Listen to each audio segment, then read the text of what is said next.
Hello అండి, welcome back to Telangana recipes and vlogs.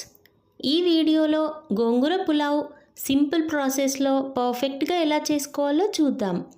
ముందుగా గోంగూర ఆకును తీసుకొని నీట్గా 4 to 5 టైమ్స్ వాష్ చేసుకోవాలి.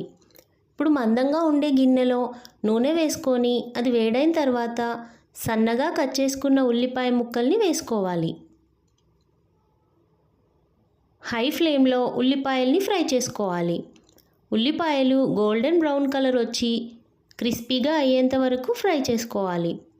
ఫ్రై చేసుకున్న ఆనియన్స్ని పక్కకు తీసుకొని అదే గిన్నెలో హోల్ స్పైసెస్ని యాడ్ చేసుకోవాలి.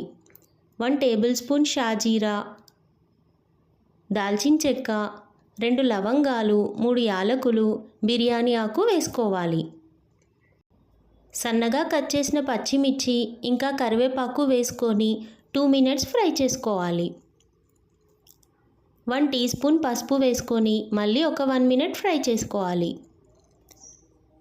1 టేబుల్ స్పూన్ అల్లం వెల్లుల్లి పేస్ట్ వేసుకొని ఫ్రై చేసుకోవాలి. 3 టమాటాలని ముక్కలుగా కట్ చేసుకొని వేసుకొని 50% ఉడికేంత వరకు మూత పెట్టేసి మీడియం ఫ్లేమ్లో ఉడికించుకోవాలి.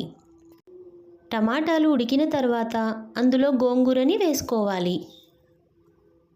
గోంగూరని వేసుకొని మొత్తం కలుపుకొని మీడియం ఫ్లేమ్లో పెట్టుకొని మూత పెట్టేసి గోంగూరని మగ్గనివ్వాలి. 5 మినిట్స్ తర్వాత కారం యాడ్ చేసుకోవాలి.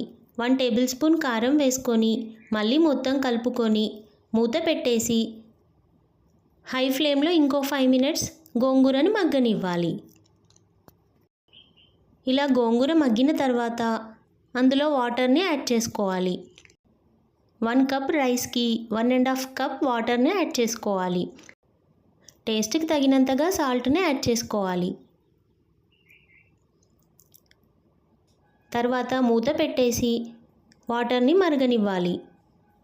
హై ఫ్లేమ్లో వాటర్ మరిగిన తర్వాత అందులో రైస్ని యాడ్ చేసుకోవాలి. నేను నార్మల్ రైస్ని తీసుకుంటున్నాను. రైస్ వేసుకున్న తర్వాత ఒకసారి కలుపుకొని ఫ్రై చేసుకున్న ఆనియన్స్, కొత్తిమీర ఇంకా పుదీనా పైన వేసుకొని మూత పెట్టేసి 5 మినిట్స్ హై ఫ్లేమ్లో 8 to 10 మినిట్స్ లో ఫ్లేమ్లో పెట్టుకొని పులావ్ని చేసుకోవాలి. ప్రెషర్ కుక్కర్లో అయితే హై ఫ్లేమ్లో 3 విజిల్స్ పెట్టుకోవాలి. అంతే అండి, గోంగూర పులావ్ రెడీ. 10 నిమిషాల తర్వాత సర్వ్ చేసుకుంటే చాలా టేస్టీగా ఉంటుంది. మీరు ట్రై చేయండి తెలంగాణ స్టైల్ గోంగూర పులావ్. లంచ్ బాక్స్లోకి అయితే ది బెస్ట్ పులావ్. మీకు ఈ వీడియో నచ్చినట్టయితే లైక్ చేయండి, షేర్ చేయండి అండ్ సబ్స్క్రైబ్ చేయండి. బెల్ ఐకాన్ని క్లిక్ చేయండి. Thank you for watching.